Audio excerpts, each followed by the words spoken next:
magbuno tayo ng kahoy ka-farmers. I-transplant natin, no? Itong kahoy ka-farmers, pwede ipakain sa yung mga dahon niya ka-farmers, pwede ipakain sa kambing. So paramihin natin to ka-farmers, kailangan natin to. Yan po. Yan ka-farmers, oh. Tapos ilipat tayo ka-farmers dito sa mga plastic na ito ka-farmers, yung mga lalagyan ng mango stick ka-farmers, dito natin i-transfer ka-farmers. So ito ka-farmers, pag ganyan lang, tanim natin, tusok yan, and pag ganun lang, alalay, pak. So yung plastic ka-farmers, nagagamit pa natin, hindi na sayang.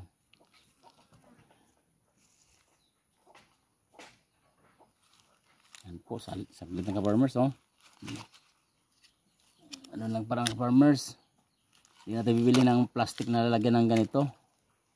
Pwede pagtaniman ng mga halaman o kahoy, ganyan ka-farmers, ito, ganun lang yung gamot, ganyan, sabay diin po,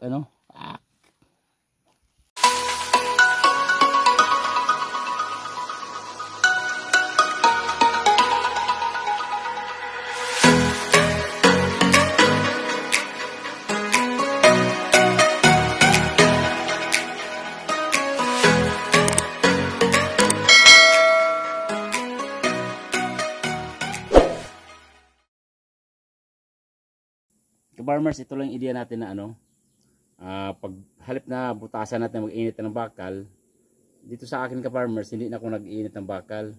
Nagamitan ko mas mabilis pa doon sa mag-init ng bakal, itong grinder po, So, mas mabilis yung paraan na pagbutas, lalo sa mga plastic na ganito ka-farmers, yung mga ginagamit ng plastic cup po, yung mga yung mga gamit na mga plastic ng mango, yung mango stick po. Okay, ka-farmers, ito lang, dito ka-farmers,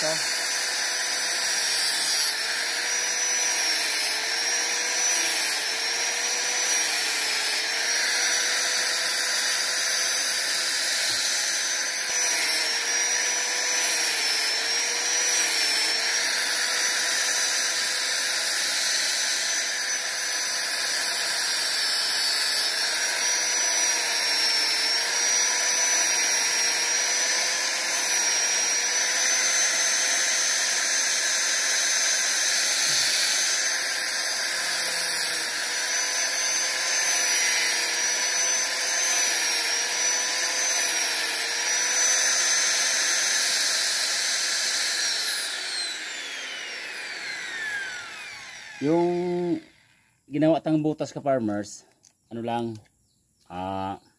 isa sa ilalim, sa gilid tatlo po, parang mabilis yung trabaho.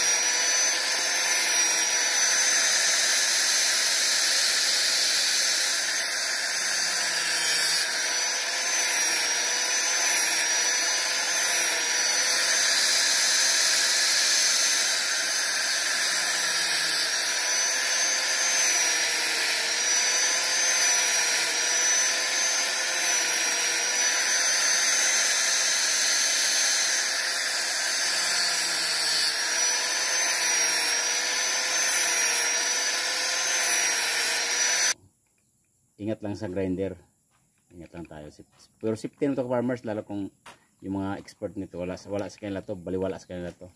Yung hindi ka expert, ingat po, magpaturo na sa marunong.